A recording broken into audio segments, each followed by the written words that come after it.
وَأَدْخَلْنَاهُمْ فِي رَحْمَتِنَا إِنَّهُمْ مِنَ الصَّالِحِينَ، اور ان کو ہم نے اپنی رحمت میں داخل کر لیا تھا، یقیناً ان کا شمار نیک لوگوں میں ہے۔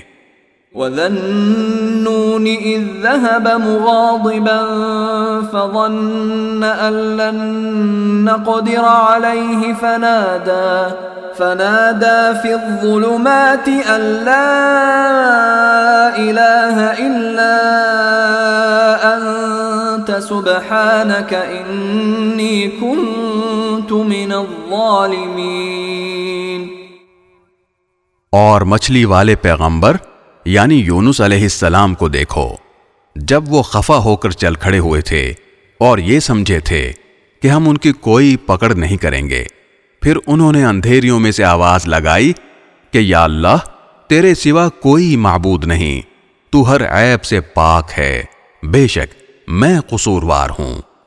فاستجبنا له ونجيناه من الغم وكذلك ننجي المؤمنين۔ اس پر ہم نے ان کی دعا قبول کی اور انہیں گھٹن سے نجات عطا کی، اور اسی طرح ہم ایمان رکھنے والوں کو نجات دیتے ہیں۔